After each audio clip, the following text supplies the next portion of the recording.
শেষে এলো খুশির ঈদ।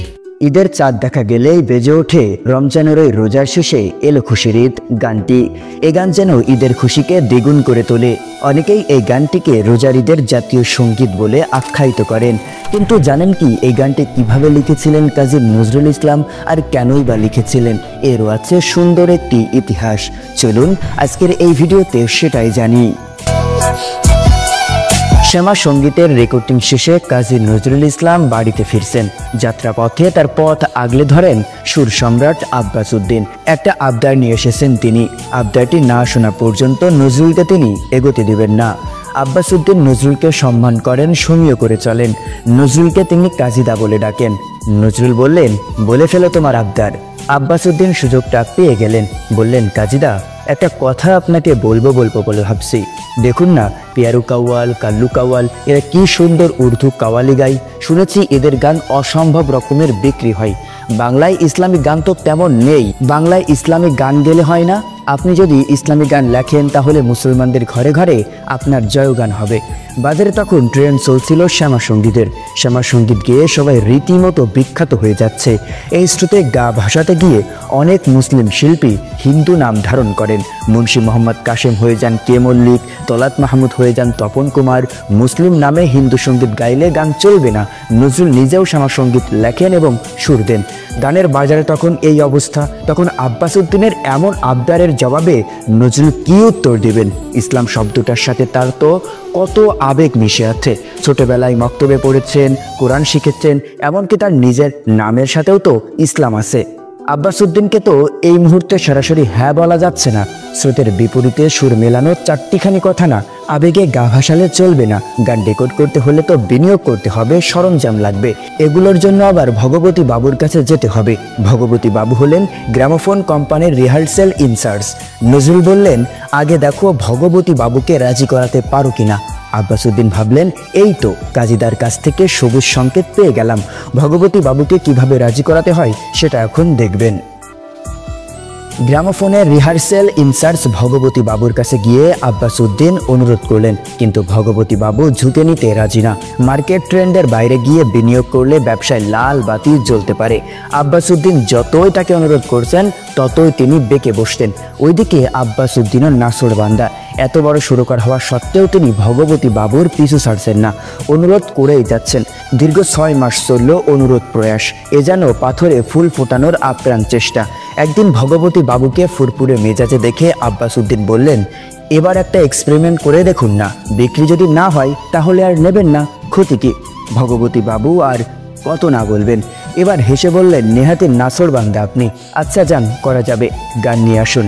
আব্বাস উদ্দিনের খুশিতে চোখে পানি আসার উপক্রম। যাক, সবাই রাজি, এবার একটা গান নিয়ে আসতে হবে। নজরুল চা আর পান পছন্দ করেন।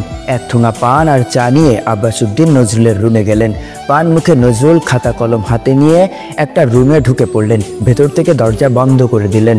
ঘরের বাইরে দাঁড়িয়ে আব্বাস উদ্দিন খান অপেক্ষার প্রহর গুনছেন। আইনস্টাইনের আপেক্ষিক তত্ত্বের মতো সময় যেন থমকে আছে। সময় কাটানোর জন্য আব্বাস উদ্দিন পায়চারি করতে লাগলেন। প্রায় 8 ঘন্টা কেটে গেল। বন্ধ দরজা খুলে নজরুল বের হলেন। পানের পিক ফেলে আব্বাস উদ্দিনের হাতে একটা কাগজ দিলেন।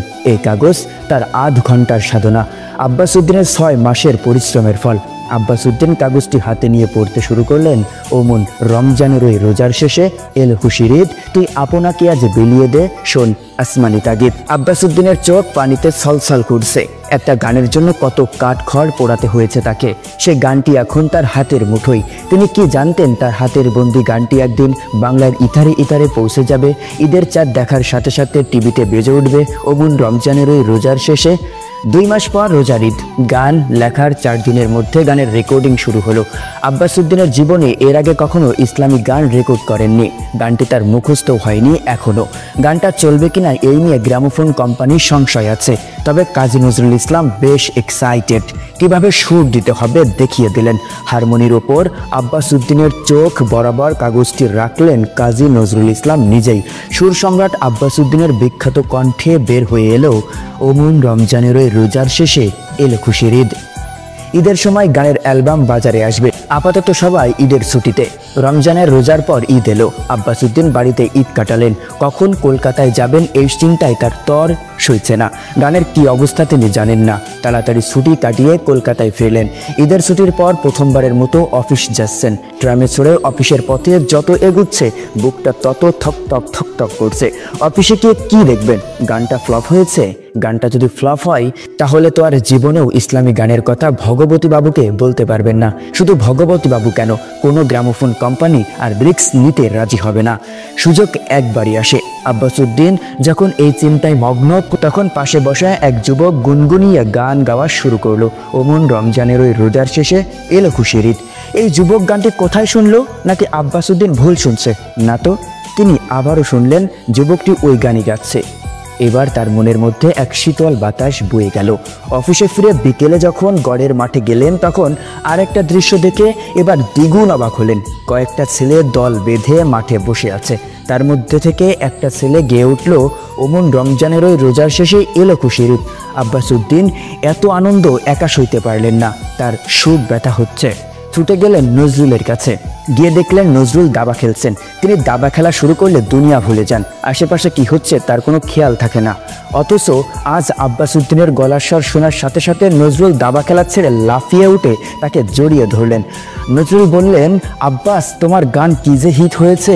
অল্প কয়েকদিনের মধ্যেই গানটি হাজার হাজার রেকর্ড বিক্রি হয়েছে।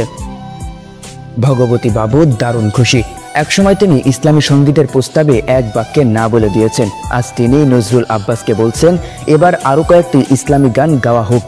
শুরু হলো নজরুলের রচনায় আর আব্বাসউদ্দিনের কণ্ঠে ইসলামী গানের জাগরণ।